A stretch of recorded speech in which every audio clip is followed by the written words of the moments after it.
산업 현장에서 사건, 사고가 좀 계속해서 이슈가 되고 있는데요. 사고를 두고 많은 사람들이 안전 불감증으로 인한 후진국형 인재다.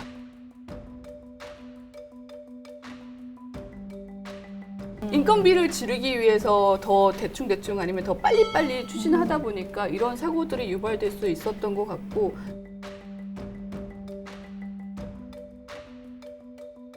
안전 관리가 부실해질 수밖에 없는 이제 문제점이죠. 나중에 항상 하는 말이 인재다.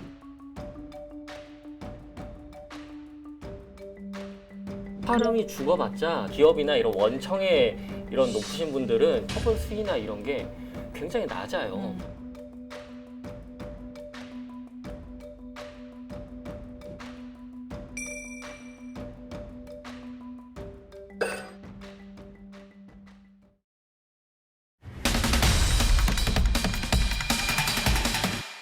기사에 다 담지 못한 취재 뒷이야기들, 강원 기자들의 솔직한 수다타임, 강원 기자회견 시작하겠습니다. 네, 이번 시간에는 한재영 공공국장님, 박영석 코난 기자님, 그리고 정말 보고 싶었던 정멸림 변호사님 근데 오셨습니다. 저 왜 이렇게 안 불러주신 거예요? 이제 제가 마지막 방송했을 때가 네. 되게 쌀쌀한 봄이었는데 네. 이제 더운 여름이 되었어요. 계절이 바뀌어서 돌아왔습니다. 저 너무 보고 싶었습니다. 네, 저희도 너무 보고 더 싶습니다. 아름다워지시네요. 아유. 네. 좀 요즘 좀 산업 현장에 출근하는 아빠나 남편한테 가족들이 꼭 하는 말이 있다고 합니다. 요즘 사고 많이 나는 것 같으니까 항상 조심해 이렇게 말을 한다고 해요. 그만큼 좀 산업 현장에서 사건, 사고가 좀 계속해서 이슈가 되고 있는데요. 뭐 평택항 컨테이너에 깔려서 생을 달리한 청년, 그리고 파지 더미에 깔려 돌아가신 화물 기사, 그리고 각종 추락 사고까지 좀 계속해서 안타까운 사고들이 이어지고 있습니다. 이 강원도에서도 최근 좀 발생한 사고가 있을까요? 네, 지금 가장 최근에는 6월 9일이었는데요. 평창의 한 그 물놀이 시설에서 이제 보수 작업을 했는데 네. 그게 그 가설물이라고 하는 비계라는 가설물을 세우는 과정에서 이거를 올라가서 이걸 이어줘야 되거든요. 근데 이제 그런 작업을 하시다가 3m 아래로 추락해서 숨진 사고가 있었어요. 네. 그게 3m면 생각보다 그렇게 아주 또 높은 건 아닌데, 그리고 안전모도 쓰고 계셨대요. 근데 네. 이게 비계가 이게 턱끈을 치면서 헬멧이 벗겨지는 바람에 머리를 이제 크게 다치셔서 네. 돌아가시는 안타까운 사고가 있었습니다. 계속해서 좀 이런 안타까운 사고들이 이어지고 있는데 그 전에도 좀 이런 산재 사망 사고가 좀 많았다고요? 네, 동해안 쪽에 보면 뭐 시멘트 공장이나 이런 공장 굉장히 사고가 많은데, 민주노총이나 이런 노조에서도 네. 뭐 살인 기업이라는 표현까지 쓰면서 이제 네, 네. 많이 이제 좀 산재 사고를 강조하는데, 쌍용양의 시멘트 공장이었어요. 그런데 거기서 이제 그 천장 크레인이라고 해서 저는 잘 몰랐는데, 크레인이 이제 여기 지붕에 이제 레일이 달려 있고 거기에 이제 운전 조종실이 있어서 부산물을 이제 옮기시는 과정에서 이게 레일이랑 조종실이 통째로 떨어지면서 또 돌아가시는 사고가 지난달 중순쯤에 또 안타까운 사고가 있었습니다. 네. 그래서 지금 뭐 이런 산업 현장 안전 규제를 좀 강화한 또 일명 김용균법이 네. 좀 제정이 됐잖아요. 좀 어떤 내용인지 설명해 주실까요? 네, 이제 산업 현장은 늘 산재 사고의 위험이 도사리고 있기 때문에 네. 이제 법률을 사고가 발생할 때마다 계속 보강하고 있는 상황이에요. 근데 네. 일명 김용균법으로 불리는 산업안전보건법 개정안은 그 개정됐죠. 이제 위험의 외주화를 막기 위해서 네. 유해하거나 위험성이 높은 작업에 대해서는 도급을 원칙적으로 금지하는 이제 내용이 핵심입니다. 네. 그런데 아직까지도 이제 도급을 금지하고 있지만 계속 위험한 작업을 계속 하도급, 재하도급 하면서 계속 이제 주고 있는 상황이에요. 밑으로 내려가면서 하청 노동자들이 사망 사고가 잇따르고 있죠. 네. 그리고 그 불법 다단계 하도급 계약 요거 때문에 이제 보통 이걸 하는 이유는 공사 비용을 줄이고 네. 기간을 단축해서 비용을 줄이려고 또 하도급을 하다 보면 그 업체들도 이익을 남겨야 되거든요. 네. 그러면 정해진 금액보다 이제 계속 빼먹는 상황인 거예요. 그러면 안전 관리가 부실해질 수밖에 없는 이제 문제점이죠. 그래서 계속 산업 현장에서 사고가 발생하고 나중에 항상 하는 말이 인재다.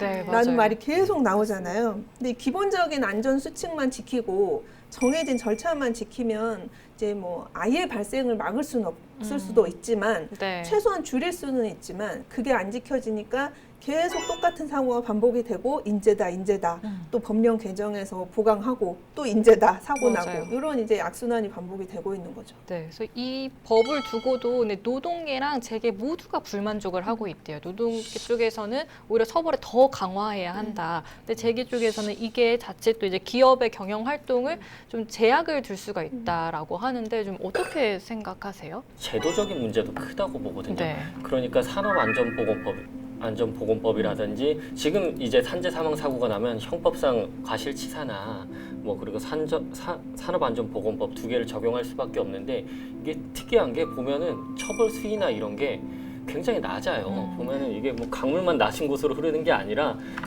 이게 형벌도 낮은 곳으로 흘러요. 그러니까 사람이 죽어봤자 대기업 뭐 기업이나 이런 원청의 이런 높으신 분들은 전혀 처벌받지 않고 하청업체의 뭐 관리자 정도 그 정도만은 처벌받기 때문에 게다가 처벌 수위도 뭐 벌금 거의 뭐 2016년에 뭐 2016년이었나요? 그 구의역 김군이 그리고 2018년이 이 김용균 네. 그 사고 있을 때도 아무도 처벌을 받지 않았어요. 그때 원청 같은 경우에는 다 무혐의 처분나고 했기 때문에 어느 정도 이제 처벌을 받을 수 있다는 인식이 있어야 그래야 네. 또 안전에도 또 투자를 하고 막으려는 그런 방지 대책을 세우지 않을까 싶어서 저는 뭐 내용이 어떻든 간에 반드시 좀 필요한 법이 아닌가라는 생각을 하고 있습니다.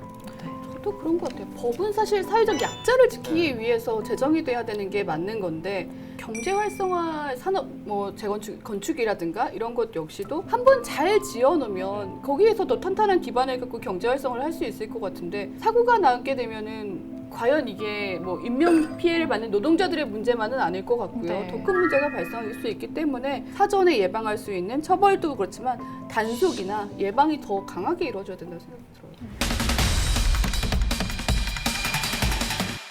계속해서 이렇게 저희가 얘기하는 게 이런 안타까운 사고가 나면 결국에는 인재였는데도 불구하고 또 같은 원인으로 사고가 나잖아요. 이렇게 줄지 않는 이 사고의 원인은 좀 어떤 게 있을까요? 일단은 건설 현장엔 늘 위험이 산존하죠. 항상 네. 이제 높은 곳에 올라가서 작업하셔야 되고 또 위험한 물건 사용하시면서 작업을 하셔야 되는데 사실 이제 아까도 언급했지만 계속 하청을 주다 보니까 돈이 없어요. 네. 공사장에. 그러면 돈이 없으면 없는 돈에 맞춰서 이제 작업을 진행을 해야 되잖아요. 그러면은 뭐 부속품 두 개 써야 되는데 하나밖에 쓸 수가 없고 또 이렇게 안전 장비 같은 경우에도 다 지급을 해야 되는데 일부 누락되는 부분이 네. 있을 수 있고 근데 이제 방금 국장님 말씀하셨지만 처벌 수위를 높이는 것만이 능사는 아니라고 봐요. 저는 이미 산업안전보건법이라든지 건설안전특별법이라든지 이미 법령은 다 갖춰져 있어요. 네. 그리고 그 법령 자체에도 상당히 높은 형을 규정을 하고 있거든요. 그래서 뭐 보통 뭐 7년 이상, 7년 이하, 뭐 5년 이하 뭐 벌금도 상당히 많이 규정을 하고 있는데 이제 실제로 사고가 나서 법원에 갔을 때 이제 계속 합의도 되고 유가족들한테도 이제 피해 보상도 하고 하다 보면은 처벌 수위가 법원 단계에서 좀 낮아지는 경향은 네. 있거든요. 법에는 법정형은 되게 높게 규정이 되어 있지만 그걸 감경해서 좀 낮게 처벌해 주는 것이 조금 이제 법원에서도 통용이 되다 보니까 좀 인식 자체가 산업안전보건법 위반의 경우에도 집행유예 사실 많이 나오거든요. 네. 그리고 회사에는 돈이 있으니까 네. 유가족들한테 배상해주고 그러면 합의하고 그러면 집행유예가 사실 많이 나와요. 그래서 법정형은 세지만 이제 적용되는 것이 조금 약하다 보니까 좀 인식 자체가 좀 떨어지는 것도 문제인 것 같아요. 산재 사망 사고 이슈 외에도 최근에 진짜 말이 안 되는 사고가 발생했습니다. 지난 9일에 광주 철거 건물 붕괴 사고인데요. 이제 무너진 건물이 지나가는 버스를 덮치면서 인명 피해가 발생했습니다. 그래서 버스에 타고 있던 17명 중에 9명이 소중한 그 목숨을 앗아갔는데 사고를 두고 많은 사람들이 안전 불감증으로 인한 이 후진국형 인재다. 이번에도 또 인재다라는 말이 나왔어요. 좀 대책을 요구하고 있는데 좀 이번 사고 좀 다들 어떻게 보시는지 궁금합니다. 거의 다 그렇잖아요. 정말 예견된 사고다, 인재다, 뭐 안전 불감증이다. 저도 맞는 것 같아요. 그리고 계속 얘기해 주셨었는데 변호사님께서 하도급의 하도급. 네. 그러니까 나도 남겨야 되면서 이 사람한테 내 몫을 떼고 남겼는데 이 사람도 나도 남겨야 돼서 또 떼고 남기게 되면 정말 뭐 10cm의 부품이 필요했다면 이게 8cm, 6cm 점점 줄어들면서 부실공사로 가게 되는 거고 또 인력 자체가 비용이 이제는 점점 비싸지기 때문에 특히나 우리나라의 사람들의 습성상의 그 빨리빨리 네.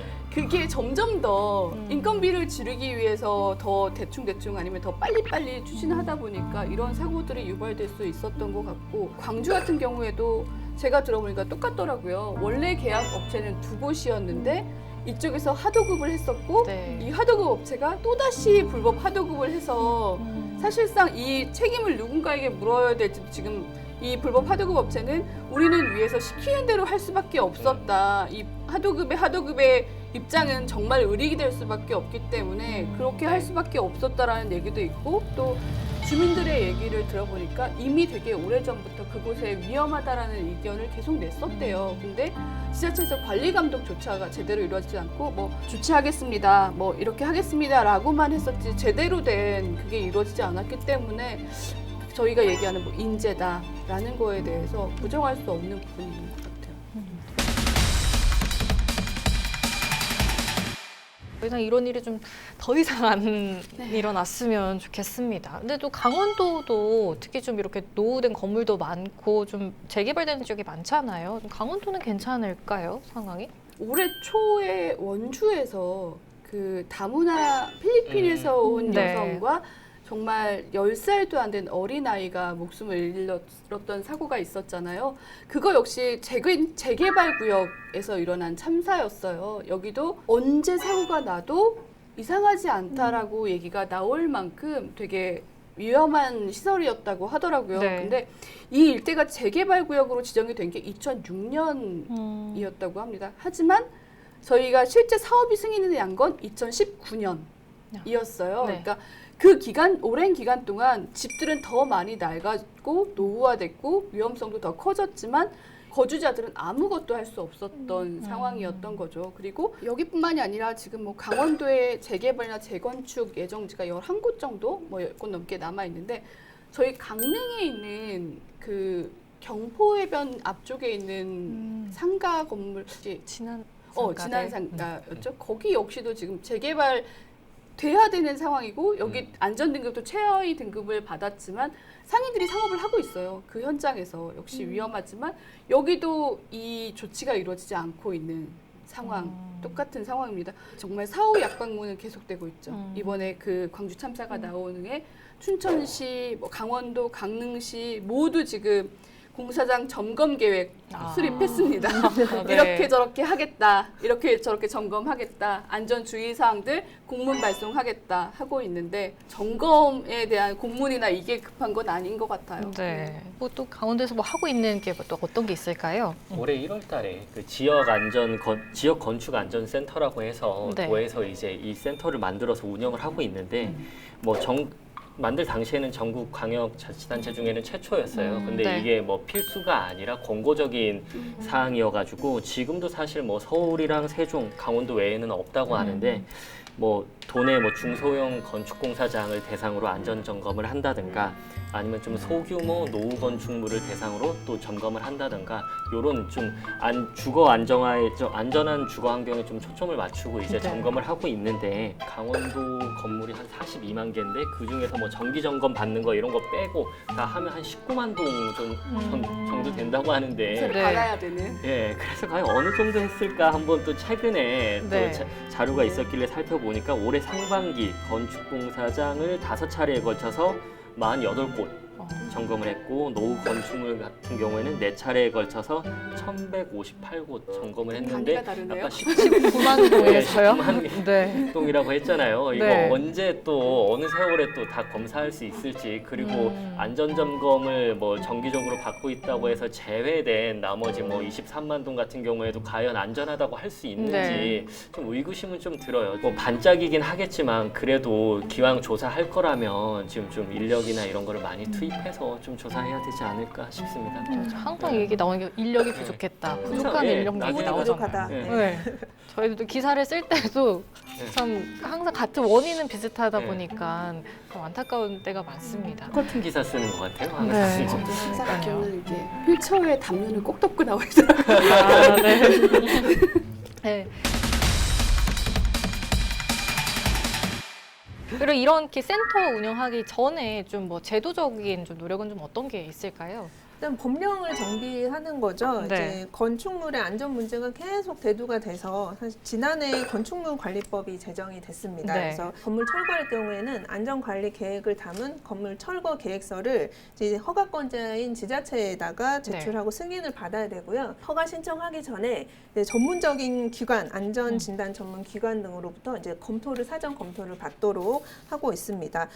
그런데 이제 뭐 이렇게만 잘 되면은 문제가 없죠. 이제 안전 전문 기관에서 철거 계획서 다 검토해서 또 지자체에서도 다 봐주고 승인해주고 허가해주고 하면 문제가 없는데 네. 사실 이게 건축물 안전 진단이나 해체, 철거 이런 건 워낙 전문적인 부분이다 보니까 사실 지자체 공무원분들도 잘 몰라요. 네. 그래서 계속 수시로 지속적으로 관리 감독하기가 어려운 거거든요. 그래서 나온 게 바로 방금 기자님 말씀하셨던 지역 건축 안전센터예요. 그래서 일단은 제가 계속 보면은 제도는 다 갖춰져 있어요. 이거를 잘만 지키면 되는데 안 지키니까 문제죠. 네. 그 법은 다 지금 마련을 해가고는 있는 상황인데 또 지금 이번 광주 사고 이후에 국토교통부가 12일에 전국에 있는 해체 공사를 일시 중지하고 안전 점검에 나설 것도 권고하고 또 8개월 만에 건설 안전 특별법이 재상정된다는 얘기가 들리던데 이건 어떤 법인가요? 네, 맞습니다. 지금 이제 작년에 국토교통위 소속 의원이 대표 발의를 했어요. 네. 이제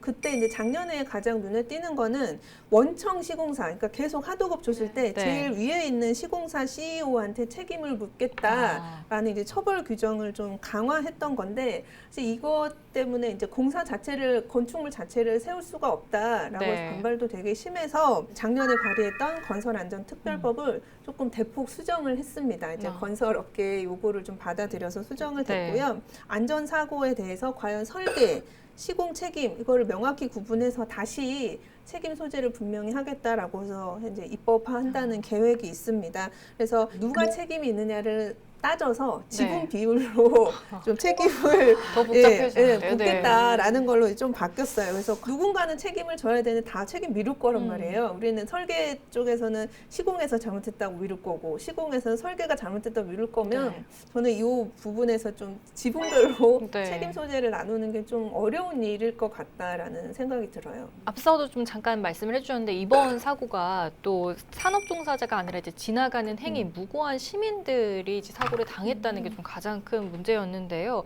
그럼 그 법으로 시민들을 보호할 수 있는 건지 지금은 없어요. 사실 아까도 먼저 언급하긴 했지만 시민 재해 규정을 두고 있기는 해요. 네. 근데 만약에 이제 그 대규모 교통 수단에서 그 안에 있었던 사람이 관리나 감독이나 시공상 하자, 설계 그런 자체적인 하자로 인해서 사망이나 사상을 당하셨다면은 물론 이 중대재해법의 처벌 규정이 되지만 이렇게 지나가는 차가 이렇게 건축물이 덮치는 경우에는 이제 제외되어 있어요. 그래서 이제 광주 사고를 토대로 이런 경우에도 사고가 발생할 수 있구나라고 아마 단식을 했을 테니까 이제 또 국회의원님들이 또 나서셔서 또 이제 개정하시겠죠. 그러면 또 다음에 발생하는 사고는 적용할 수는 있을지 모르겠는데 지금은 어렵습니다. 관련된 법들이 이렇게 많은지 몰랐거든요. 네. 이 법들이 다 지켜진다면 정말 안전한 사회가 될 것 같은데 또 한편으로는 이렇게 들었지만 저게 가능할까라는 생각도 옆에서 바로 들으면서도 갖게 되는 의구심이 있어서 이게 정말 현장을 지키기 위한 법들이 맞는 건지라는 거에 대해서도 한 번씩은 더 생각을 해봐야 되지 않을까. 의구심이라는 게 또 이제 뭐 솜방망이 처벌이나 이런 걸로 익히 이제 봐왔기 때문에 또 드는 또 합리적인 의구심이 아닌가 하는 생각도 들고요. 법이 제대로 있으면 제대로 좀 집행을 했으면 하는 바람이 있네요. 어떤 기사를 보니까 한 근로자의 죽음은 한 가정의 사망이다 이렇게 얘기를 하더라고요. 좀 이런 일들이 더 이상 좀 되풀이되지 않도록 좀 법적인 그런 제도도 좀 더 개선이 되고 좀 이런 안전한 좀 산업 환경이 좀 마련이 됐으면 좋겠습니다. 속 시원하게 할 말은 하자. 강원도 열혈 기자들이여. 눈치 보지 말고 강원 기자회견으로 모이세요.